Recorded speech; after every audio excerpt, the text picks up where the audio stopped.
같이 한번 따라하겠습니다. 그를 위하여 간절히 하나님께 기도하더라. 여러분들은 한 주 동안 가장 분주하고 바쁘고 좀 지치는 그러한 요일이 언제입니까? 저에게는 다름 아닌 금, 토, 주일입니다. 물론 영적으로는 더 힘이 나고 하지만 육적으로는 조금 이렇게 지칠 때가 있어요.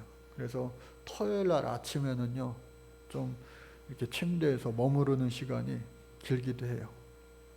그런데 그 유일한 시간이기도 하지만 이 평일 날에는 뭐 새벽 기도회가 있고 또 아침 목양 기도회가 있고 또 이 금요일에는 더해서 8시서부터 10시까지 금요 심야 기도회, 성령 기도회가 있습니다. 그래서 보통 제가 금요일 날 7시 전후해 가지고 저녁을 먹으러 이제 올라가요. 그런데 7시 조금 넘어서 올라갔는데 애가 컨디션이 매우 안 좋은 거예요. 아랫배가, 왼쪽 아랫배가 많이 아프다고 엉엉대고 한참을 이미 울었더라고요. 그래서 이럴 애가 아닌데, 그래서 그 엄마는 배에다가 손을 얹고 기도하고 있고, 그래 제가 어떻게 해야 되나 했는데 병원 갈래? 물어보니까 끄덕끄덕해요. 병원 가겠대요. 예, 진짜 많이 아픈가 보다 해가지고 그 시간대에 병원을 갈 데가 어디 있나 119에 물어보니까 잠실이나 석천동에 두 군데가 이 성파구에 문을 열었다고 그래요. 전화를 해봤더니 증상을 이야기하니까 와도 뭐 딱히 해줄 수 있는 게 없대요. 엑스레이 기계도 없을 뿐더러. 그래서 그럼 어떻게 하는 게 좋을까요? 했더니 경찰병원에 한번 가보래요. 경찰병원에 갔습니다. 응급실을 갔어요. 갔는데 사모님이 먼저 가래요. 빨리 이제 됐으니까 맡겨두고 가시래요. 심야기도회가 있으니까. 그랬는데 혹시나 해가지고 응급실에 앞에 갔더니 응급실 앞에서 이 체온 체크를 하고 거기서 안으로 들어가지 못하고 이제 거기서 빠꾸를 당했어요. 왜냐하면 경찰병원에는요, 여러분들도 나중에 잘 알아두세요. 밤에는 응급실에는 소아과 의사가 없대요. 그래서 이 아이한테 어떻게 해줄 수 있는 게 거기도 없대요. 그래서 하는 수 없이 이제 차에 다시 태워가지고 이제 나와가지고 일단 막 갔어요. 어디로 갈까 하면서 막 갔어요. 갈 바를 알지 못하고 갔어요. 그러니까 그 순간이 되니까 참 저 역시 당황스럽더라고요. 어떻게 해야 될까 하다가 내과 장로님한테 전화해가지고 장로님 어떻게 해야 될까요?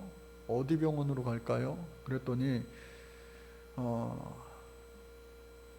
큰 병원들은 기다리는 시간이 더 길어지니까 애가 힘들 수 있으니까 저쪽 대학병원 소개를 받아가지고 그곳으로 갔어요. 가는데 전화 통화를 한 때가 올림픽공원 앞에였어요. 바로 기자촌 아파트 앞에. 택시들이 다행히 승강장이 있어가지고 여러 대가 서 있어요. 시간을 보고 사모님이 빨리 그냥 가래요. 택시 타고 가도 되니까 빨리 가래요. 그래서 그래 당연히 예배가 우선이지 하고 내려 보내고 차를 이제 이렇게 돌려서 왔어요. 오니까 한 8시 10분, 15분이 좀 안 된 것 같아요. 네, 이제 옷을 갈아입고 준비를 하고 또 기도하고 내려왔더니 벌써 우리 성도님들이 금요 심야기도회 성도님들이 어떻게 하시고 뜨겁게 위하여 기도하고 계시더라고요. 오늘 말씀 제목처럼 그를 위하여 간절히 하나님께 기도하더라고요. 그 순간 제가 별일 아니겠다. 별일이 있었으려고 했어도 이 기도를 하나님께서 들으시고 별일 아닌 것으로 바꿔주시겠구나 하는 확신이 딱 들더라고요. 그리고 기도에 이제 끝 무렵에 다시 한번 기도를 제가 요청했어요. 기억나세요? 뭐라고 기도하자고 했냐면, 하나님, 오늘 밤에 병원에서 신세지지 말고 집에 와서 잠잘 수 있게 해달라고 그렇게 기도를 했어요. 다 끝나고 나니까, 예배 끝나고 이제 한 분 한 분 환송하는데, 예, 어려운 일은 왜 이렇게 겹칩니까? 희한한 일은 겹쳐요. 정신없이 시원이 없고 내려오고 차 시동 걸려고 하는데 갑자기 요 1층 현관에 못 보던 박스가 있어요. A4 용지, 복사지 박스 안에 보니까 요만한 새끼 고양이가 있는 거예요. 일부 예배 때 이 얘기하니까 예준이가 딱 눈에 들어오더라고요. 이만한 고양이 집에서 키우는데, 밀크라고 저한테 소개도 해줬어요. 그래가지고 뭐 예준이 생각할지도 못하고 아우 저거 어떻게 하면서 그 와중에 막 또 전화를 하고 하면서 그 고양이를 처리해달라고 신고까지 한 거예요. 한 분 한 분 올라오면서 괜찮냐고, 고양이는 있냐고 뭐 이렇게 하다가 마지막쯤에 올라온 어느 집사님이 저한테 왔어요? 그래가지고 아, 고양이 지금 아직 그대로 있어요? 안 왔어요? 안 왔어요? 그 사람 안 왔어요. 목사님, 시원이요, 시원이. 가지고 모르겠어요, 시원이 아직 모르겠어요. 그렇게 대답을 했는데, 여러분들 다 가시고 나고 이제 저도 이제 아직 올라가지도 못했으니까 핸드폰을 또 목양실에다 두고 왔으니까 모르는 상태에서 이렇게 올라가고 있는데, 아래층에서 시원이 소리가 들리는 거예요. 좀 좋아진 목소리로. 그래서 그 밤에 제가 영상을 찍어가지고, 야, 기도해 주신 분들께 감사하다고 빨리 말씀드려 하고서 그것을 올리고 이제 편안하게 잠자리에 들었어요. 여러분, 간절히 기도할 때 그 위급한 상황에 우리가 아무것도 할 수 없는 그 상황 가운데 하나님은요 일하시고 계시는 줄로 믿습니다. 일하시는 그 하나님 앞에 우리가 믿음으로 맡겨드린다면 하나님께서는요 직접 그 일을 행하여 주신다는 그 사실이 우리의 삶의 현장 가운데서도, 오늘 이 시간 가운데도 나타날 뿐만 아니라 오늘 성경 가운데서도요 나타나고 있는 거예요. 그래서 그 고양이마저도요 잘 해결됐어요. 우리 미니자매가 가면서요 소방서에다 맡겨가지고, 아유 안 오니까 제 고양이를 또 어떻게 바깥에다 놔두면 또 어떤 분이 무서운 얘기 하더라고요. 큰 강아지나 큰 고양이가 잡아먹을 수도 있고 무서워요. 네? 그렇다고 요즘에 그냥 바깥에다가 그냥 놔두면요 동물 유기, 한번 우리 집안으로 들어왔다가 나간 거니까 그리고 생명이잖아요. 그것도 저는 그 만지기조차도 좀 무섭고 막 그래 좀 저랑 안 맞아가지고 만지지도 못했는데 가만히 있어가지고 얘가 숨을 쉬나 했는데 다행히 꿈틀거리면서 생사 확인을 해주더라고요. 아무튼 모든 일들이 금요일날 밤에 잘 해결이 되었어요. 너무나 감사하더라고요. 그때에 오늘 성경은요 지난 주일 이 시간 11장 끝이 어떻게 났느냐, 안디옥 교회에서 예루살렘에 큰 흉년이 일어나 그 예루살렘 교회에 부조를 들고 헌금을 들고 구제헌금을 들고 그들에게 전달하는 내용으로 끝났는데, 지금 그 예루살렘 지역은 최근에 어떤 일이 있었는가를 먼저 이야기하고 맨 마지막 절에는 어떻게 해요? 바나바와 사울이 부조하는 일을 마치고 마가라 하는 요한을 데리고 예루살렘에서 다시 안디옥으로 돌아오느니라, 그렇게 끝마치고 있어요. 그러니까 이 12장의 내용은 그들이 갔던 예루살렘의 어떠한 형편인가를 이야기하고, 이 11장 끝절과 12장 끝절은 안디옥 교회에서 정성껏 모은 그 구제헌금을 전달하고 갈 때는 그냥 간 것이 아니라 마가라고 하는 요한이라고 하는 마가를 데리고 갔다. 즉 1차 전도 여행, 선교 여행의 시작을 암시해 주는 듯한 그 마지막 절로 끝이 나는 거예요. 그래서 오늘 12장 말씀 보면은요, 그때의 헤롯 왕이 손을 들어 교회 중에서 몇 사람을 해하려고 하여. 여러분, 헤롯 왕이라고 하는 사람이 성경에 많이 나옵니다. 우리가 아는 헤롯 왕, 헤롯 대왕이죠. 이 헤롯 대왕은요, 우리가 잘 아는 것처럼 예수님 태어날 즈음 해가지고 자신의 이 왕권을 위하여서, 특별히 이 헤롯 대왕의 별명이 할아버지 헤롯 왕입니다. 왜냐하면은 처음 왕이 된 거예요. 원래 이 헤롯이라고 하는 사람은 유대인이 아니에요. 로마인으로, 이방인으로 유대인의 왕이 되기에는 부적합한 사람이었어요. 그러나 그 로마의 황제에게 아첨하고 잘 보여서, 또 자기는 이미 결혼을 했는데, 이 유대인의 왕이 되기 위해서 자신의 왕권을 백성들에게 설득하기 위하여 이혼하고 이두메 여인을 취하여 결혼합니다. 그 이두메 여인, 이두메라고 하는 것은 에돔이죠. 에돔. 즉 에서의 그 후손과 결혼하여서 유대의 왕이 되었어요. 명분 쌓기죠, 소위 말해서. 그래서 결국은 유대의 왕이 되었어요. 대왕이라고 붙인 이유는 뭐냐? 유대 전역을 다, 사마리아와 유대 저 이두메까지 전역을 다 관할했기 때문에 왕이라고 합니다. 그래서 여기 밑에 있는 도리스서부터 이 마리암느까지는 부인의 이름들이에요. 5명의 부인만 있었던 것이 아니라 또 이름 모를 5명의 여왕이 더 있었어요. 그러니까 공식적으로만 부인이 10명이에요.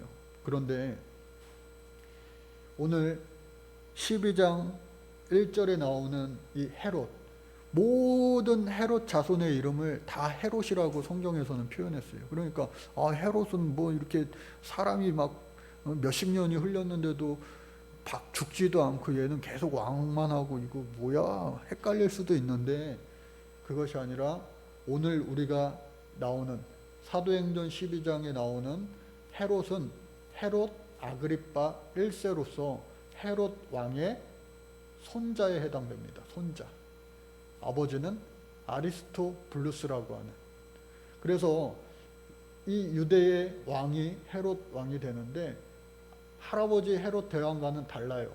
할아버지는 유대 전역을, 이스라엘 팔레스타인 전역을 다 통치했지만 이 헤롯 아그리파는 당시에 이 유대 지역, 그리고 헤롯 빌립이라고 하는 왕은 이 분봉왕으로서 상대적으로 위쪽 지역, 그리고 헤롯 안디바는 또 분봉왕으로서 이 갈릴리와 베레아 지역을 하였다. 그래서 이것을 지도로 보면은 헤롯 왕이 죽고 나서 아들 혹은 손주들이 이 왕을 할아버지처럼 전체를 통제한 것이 아니라 이 지역을 나누어서 2분의 1, 3분의 1 혹은 4분의 1까지 나누어서 통치한 왕들을 소위 말해 분봉왕이라고 하는 거예요. 때로는 이 왕들이 잘 못해요. 로마의 황제의 마음에 들지도 않고, 또 이스라엘 사람들이 계속해서 독립운동을 하고 타격이 컸을 경우에는 야, 왕 세워주니까 니네 잘 하지도 못해? 그러면서 그 왕을 폐위시키고 로마의 그 지방 장관을 파견하기도 하고 직접, 그리고 시리아에 총독을 파견하기도 합니다. 즉 로마의 직속 도시로 만들어서 그 지역을 직접 관리하는 거예요. 자치권이 그만큼 없는 것이죠. 그런데 이 보라색 안티파스 지역 그리고 빌립 지역, 즉 이 분봉왕들이 나눠서 취지는 좋아요. 자치권을 주지만 그 왕들, 헤롯의 일가의 왕들은요 아주 포악하고 악랄하게 그지없습니다. 왜? 이스라엘 백성들을 사랑해서 통치하는 것이 아니라 이스라엘 사람들을 적당히 때로는 당근과 채찍을 나누어 주면서 결국은 로마의 황자에 자기가 잘 보여서 자신의 왕권을 끝없이 누리고자 하는 그 마음이 가득했던 거예요. 그래서 그때의 헤롯 왕이 손을 들어 교회 중에 몇 사람을 해하려고 한다. 먼저 요한의 형제 야고보를 칼로 죽였어요. 그 일을 보고 유대인들이 기뻐하는 것을 보고 나의 인기가 올라갔네. 왜? 당시에 유대인들이요 스데반을 죽이고 또 계속해서 날로 사라질 줄 알았던 이 교회가, 그리스도인들이, 그 무리가 많아지니까 골칫거리가 된 거예요. 그런데 이 왕이, 헤롯 왕이 그 12사도들 중에 제자들이 이제 사도가 되었는데 그 사도 중에 야고보를 칼로 죽인 거예요. 그랬더니 유대인들이요 박수치면서 환호하는 거예요. 그러니까 헤롯 왕이 이거 봐라, 한 명 더 죽이면 더 내 인기가 올라가겠는데 하면서 가만히 보니까 이 예루살렘 교회의 실질적인 우두머리가 누구냐? 바로 베드로인 거예요. 아하, 베드로를 잡아 또 죽이면 내 인기가 더 올라가겠구나. 6월절 그 유대인의 명절을 지나면서 이 베드로를 공개 처형하면 되겠다. 왜? 아주 극적으로 이 세레모니를 페스티벌처럼 하려고. 이 베드로를요 잡아다가 옥에 가두었습니다. 여러분, 이 시대의 감옥은요 나뉘어져요. 햇빛이 드는 감옥이 있고요, 조금 약한 범죄자죠. 그리고 햇빛이 들지 않는 감옥이 있어요. 중범죄예요. 그리고 심지어 햇빛이 당연히 들 수 없는 지하 감옥이 있어요. 습기가 엄청나고 막 난리가 나죠. 어떻게 악취가 막 요동치고. 그 지하 감옥은 거의 사형수들이 잠시 머무는 곳입니다. 그런데 이 베드로는 아마도 죽을 사람이었기 때문에 지하 감옥에 있지 않았을까. 그런데 그를 지키는 자들이 4명씩 4조를 이루어서 그를 지켰다라고 하는 거예요. 왜? 없어지면 안 되니까. 여러분, 당시에 이 파수꾼들이나 보초병들, 예수님을 지켰던 그 로마 병정들도 마찬가지고요. 그 감옥에 있는 사람이 사라진다라고 했을 때에 그것을 지키던 사람들은 그 사람이 받을 그 형량을 대신 지는 거예요. 대신. 때문에 그것을 지키는 사람들은요 목숨 걸고 지킵니다. 이 사람이 30년 살아야 되는데 이 사람 놓치면요 내가 들어가서 30년 대신 살아야 되는 거예요. 이 사람이 사형수라고 여겨질 때에 더 눈을 번쩍 뜨고 지킬 수밖에 없어요. 왜? 이 사람이 사라지면 내가 대신 죽을 수 있으니까. 그러니까 이거는 목숨이 왔다 갔다 하는 문제예요. 철저하게 지켰습니다. 보니까 군인이 그를 양옆에 있고요. 또 그 밖에 사람이 또 지키고요. 또 그 밖에 1차 초소를 지나서 2차 초소에 또 사람이 둘이서 지키고요. 1겹, 2겹, 3겹. 또 뿐만 아니라 그 옥 안에는 그를 손발을 어떻게 해요? 쇠사슬로 묶었다. 그러니까 완전히 중범죄자예요. 중범죄자. 그런데 하나님께서는 아직 베드로에게 미션을 남겨두셨어요. 그에게 아직 살아야 될 존재 유유 목적을, 삶의 목적을 남겨두셔서 그를 살리십니다. 언제 살려주시느냐? 그가 감옥에 들어간 소식을 접하고 교회가, 당시의 교회는 예루살렘의 마가의 다락방이에요. 마가의 다락방에서 성령 받은 사람들이 막 모여서 베드로를 위하여 기도했을 거 아니에요. 특별히 베드로를 통하여 안진뱅이가 일어나고, 베드로를 통하여 중풍병자가 고침받고, 베드로를 통하여 온갖 병자들이 고침받고, 귀신 들린 사람이 나음을 입고, 그 신세 입었던 자들은 얼마나 베드로를 위하여서 더욱더 열심히 부르짖어 기도했을까. 안 봐도 비디오죠.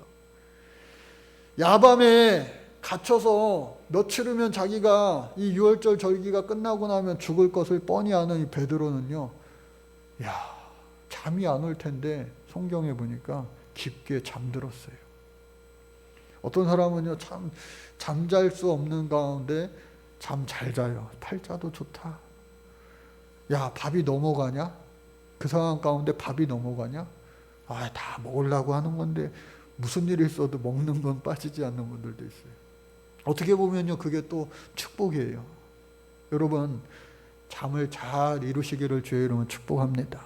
그리고 여러분들이 여행 가서 어디 친척집 가서 주무시는 거 외에는요, 병원 신세, 다른 곳 원치 않는 곳에서 잠자는 일 없기를 평생도록 주의 이름으로 축복합니다. 잠을 잘 자야 돼요, 편안하게. 아무리 건강이 있고, 자식들이 잘 되고, 내가 가진 것이 많고 명예가 좋고 해도 잠 못 이루는 고통은요, 본인이 고스란히 떠안는 거예요. 부시럭부시럭 되고, 눈 떠보면 아직도 새벽이고, 눈 떠보면은 시간이 얼마 지난 것 같지도 않고, 잠 못 이루는 그 병이요, 오늘날 현대인들에게 얼마나 많은지 몰라요. 그것이 더해져서 우울증으로 이어지고 공황장애로 이어지고, 이러한 모든 것들이 예수의 이름으로 우리 세비전 성도님들에게는 애나 어른이나 아무도 없기를 주의 이름으로 축복합니다. 베드로가 그렇게 잠을 잘 잔 거예요. 그러니까 천사가 기가 막힌 거예요. 천사 입장에서도. 성경 말씀해 보니까 진짜 잘 자네 얘가. 옆구리를 쿡 찔릅니다. 일어나. 일어났어요. 일어났는데 잠이 들겠어. 얼마나 푹 잤는지. 잠이 들게 가지고 따라오래. 나 여기 묶였는데 어떻게 따라가. 묶여온 것이 풀어집니다. 할렐루야. 쇠사슬이 풀어지는 거예요. 옥문이 닫혔는데 어떻게 나가냐. 옥문도 열리는 거예요. 옥문 앞에 지켜서 있고, 또 감옥 안에도 두 군인이 양옆에 지켰는데 그들이 보지 못하고, 용문이 열리 그 앞에 있던 초소를 지나 또 다름에 지키고 있는 그 초소를 또 지나서 한 번, 두 번, 세 번을 다 어떻게 해요? 하나님이 가게 하시는 거예요. 우리 인생길 가운데 길이 없을 때 있잖아요. 그러나 길을 만들어 주시는 주, 웨이메이커. 우리 같이 찬양 많이 했잖아요. 없는 길까지도 만들어 주시는 분이 바로 우리 하나님이시다. 우리 인생길 가운데. 그때에 베드로가 찾아간 곳이 어디냐? 자기를 위하여 기도하고 있던 그 교회 마가의 다락방으로 찾아간 거예요. 어저께 사모님 얘기 들어보니까 애가요 계속 아프다가 소아과 의사가 이제 오는 시간이 걸리잖아요. 대기도 많고. 이 의사를 만나기 전부터 애가 갑자기 표정이 좋아지더니 풀리더니 장난치대요. 결국은 의사 선생님 만났는데 아랫배가 아프다 막 이렇게 만져보니까 아프다고 만지지도 못하고 막 난리치다가 의사 선생님 손대니까 까르르 간지럽다고 웃더래요. 그러니까 이게 누가 보면은 아빠 엄마 골탕 먹이려고 얘가 쇼를 했나 싶을 정도로 의사를 만나니까 괜찮대요. 괜찮아도 여기까지 왔으니 그래도 엑스레이를 찍어보자 해가지고 검사는 다 했는데 크게 이상은 없다고 약만 받아서 왔어요.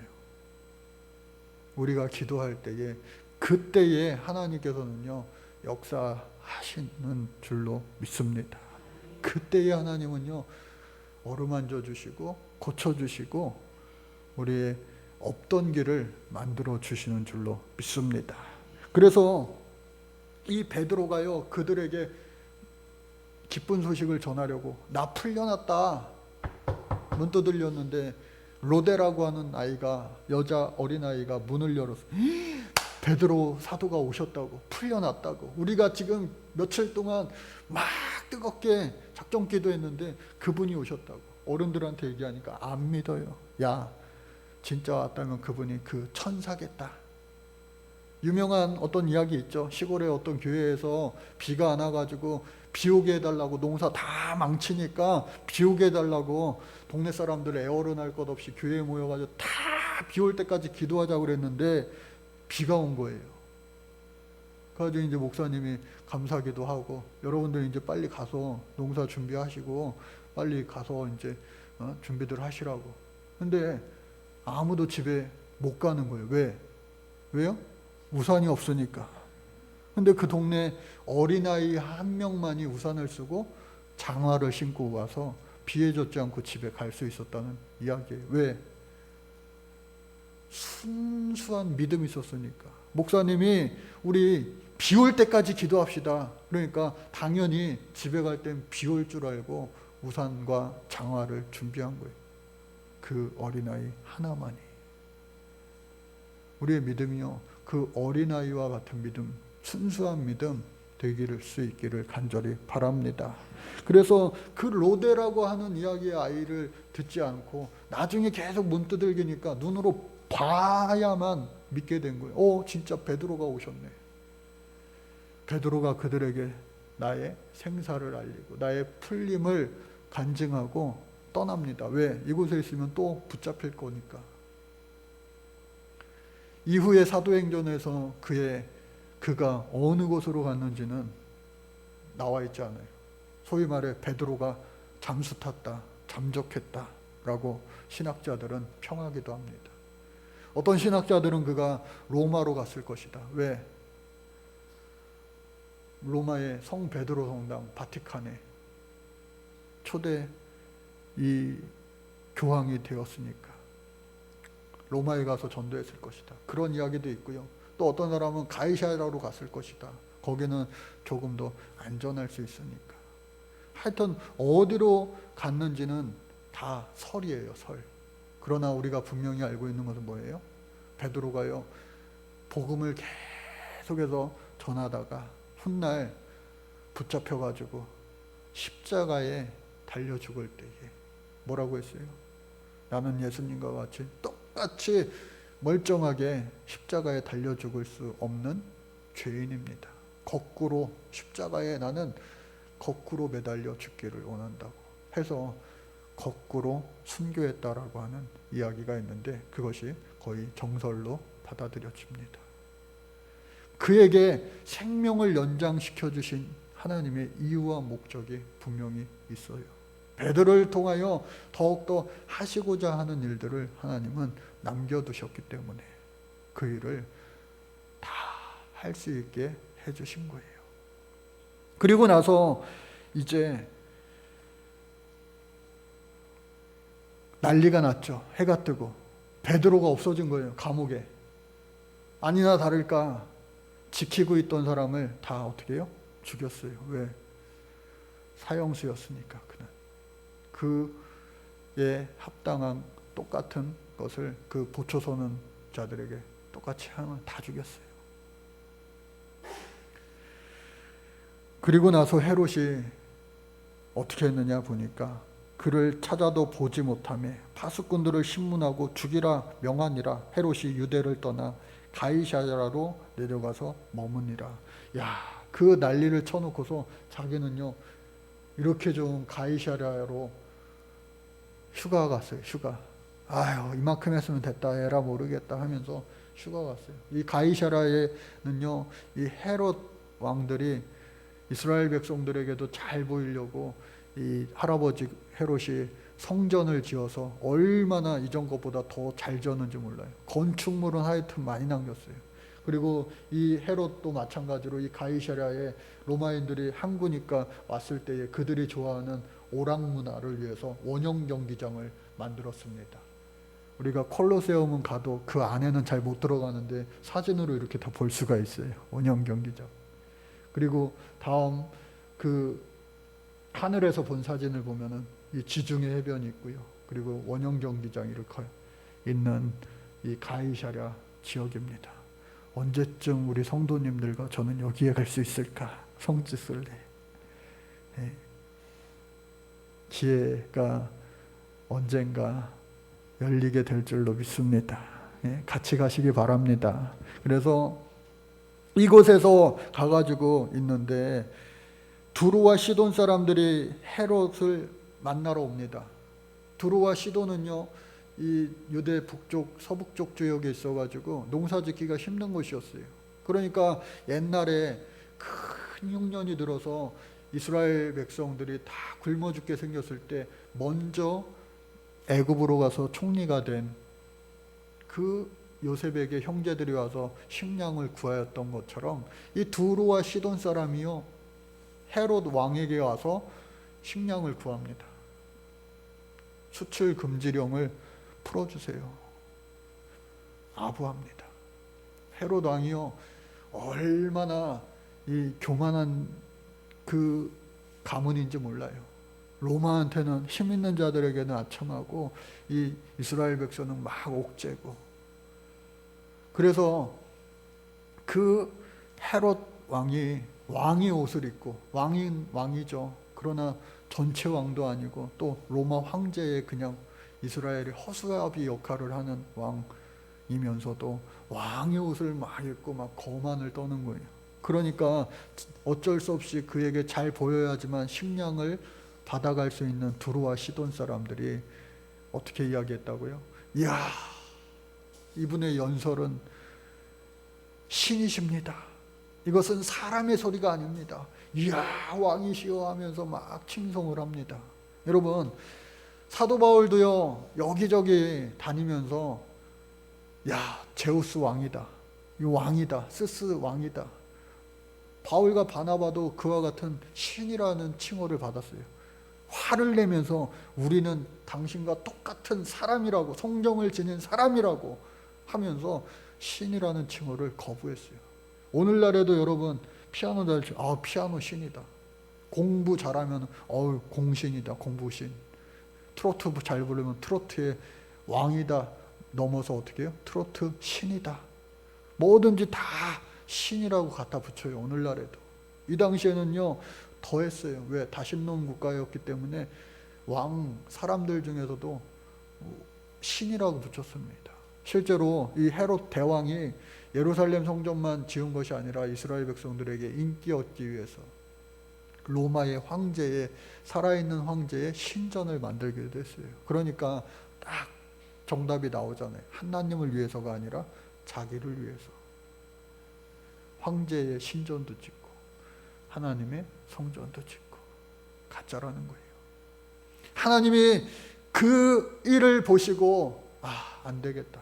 하나님이요 참고 참으시다가 결국 하나님이 그 헤롯을 어떻게 해요? 치십니다. 하나님은요 오늘날에도 살아계시고 역사하시는 하나님이세요. 공의하시고 정의하시고 그리고 노하기를 더디하시며 상한 갈대를 꺾지 아니하시며 죽어가는 갈대를 꺾지 아니하시는, 꺼져가는 등불도 끄지 않으시는 그러한 하나님이시지만 그럼에도 불구하고 하나님이 때로는 무섭게 역사하실 때도 있어요. 헤롯 얘 안 되겠다. 야고보도 죽이고 베드로를 죽이려고 했고 하나님의 백성들을 너무 많이 해하려고 했던 그를 하나님이 단번에 치심으로 말미암아 그가 죽었어요. 유대사가 요세푸스에 의하면은 그가 맨날 잔치하는 거예요. 자기한테 잘 보이려고 했던 그 두로와 시돈 그런 신하들이 왕의 신하들이 와가지고 막 재물을 주고 높임하고 칭송하고 원하는 거 다 하고 하니까 얼마나 매일매일 잔치였겠어요. 그때에 복통을 갑자기 일으킨 후에 5일 만에 죽었다. 그런데 오늘 성경을 보니까 벌레가 그를 잡아먹었다라고 되어 있는데, 실제로 그를 왜 죽었나, 왕이니까 해부해가지고 이렇게 봐야 될 거 아니에요. 벌레가 가득했다는 거예요. 요세푸스의 이 유대 사가에. 그러니까 이 성경의 이야기가 근거가 없는 것이 아니라 세상의 역사책에도 똑같이 기록되어 있는데, 그 해가 바로 AD 44년이었다. 그의 죽음이 44년이었다는 거예요. 그리고 그 후에, 그 일이 있은 후에 사람들이 아는 거예요. 하나님이 역시 살아계시는구나.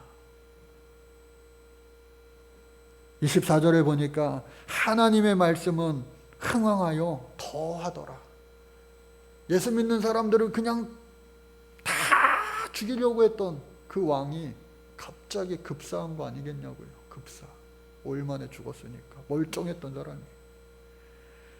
그리고 나서 마지막 25절, 바나바와 사울이 부조하는 일을 마치고 저 구제원금을 이 예루살렘 교회에 전달하고,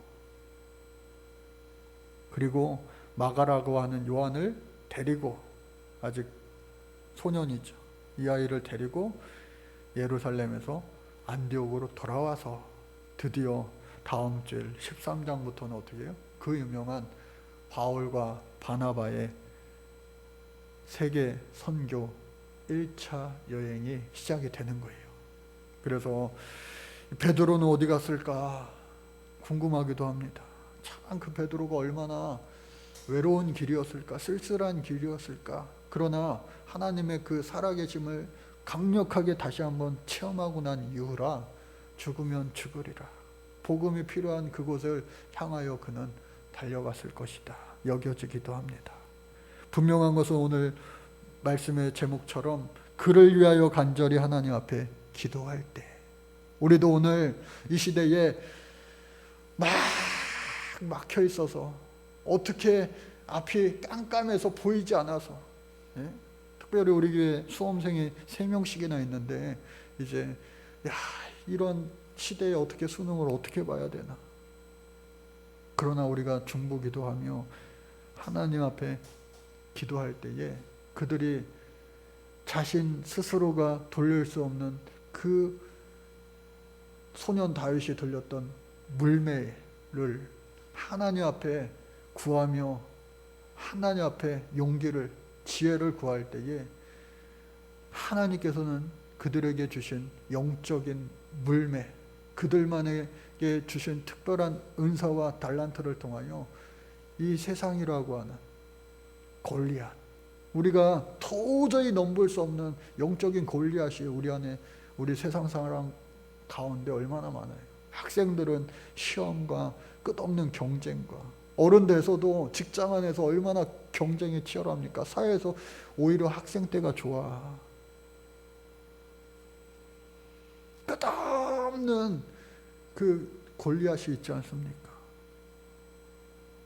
그러나 분명한 것은 우리가 서로가 서로를 위하여 합심하여 간절히 하나님 앞에 기도할 때 우리 팔에 모터를 달아주세요. 프로펠러와 같은 모터를, 강력한 힘을, 내가 하는 게 아닌데, 내가 돌리는 게 아닌데, 이거는 세상을 향하여 준비된 그 물매를 던질 수 있는 힘을 주시고, 또 어느 곳을 향하여 던질까 그 지혜도 주시고 용기도 주셔서 간절히 기도할 때 친히 역사하시고 응답하시고, 또 이 헤롯 왕, 얘는 안 되겠다 치시는 하나님의 놀라운 역사하심이 오늘 이 시대에도요, 지금도 일어나고 있음을 잊지 마시고, 우리 모두가 서로를 위하여 중보할 때 하나님은요 그 중보를 들으시고 응답하고 계시다. 우리 교회가 올해 한 분을 위하여, 한 가정을 위하여, 한 영혼을 위하여 기도했어요. 다 끝나고 다시 한번 6월 1일서부터 한 가정을 위하여, 한 영혼을 위하여 기도하고 있습니다. 벌써 27가정을 위해서 기도했고 내일 다시 계속해서 이어져요. 28번째 가정이에요. 나는 왜 아직 안 했을까 하면은요, 조금 잘 살고 있는 거예요, 남들보다. 이미 나는 기도해 줬으면 하나님이 급하니까 기도하게 하신 거예요. 그래서 여러분들 기도할 때 하나님께서 반드시 들으시고 응답한다는 그 사실을 잊지 마시고, 우리가 서로가 서로를 위하여 간절히 하나님께 기도하여 오늘도 살아계신 하나님을 간증하며 살아갈 수 있는 우리 교회 성도 여러분들의 가정사업장 일터가 되어주시길, 자녀들의 배움터가 되어주시기를 간절히 주의 이름으로 축복합니다.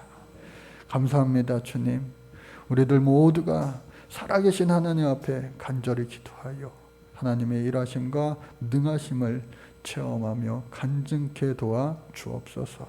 예수님의 이름으로 기도드립니다. 아멘.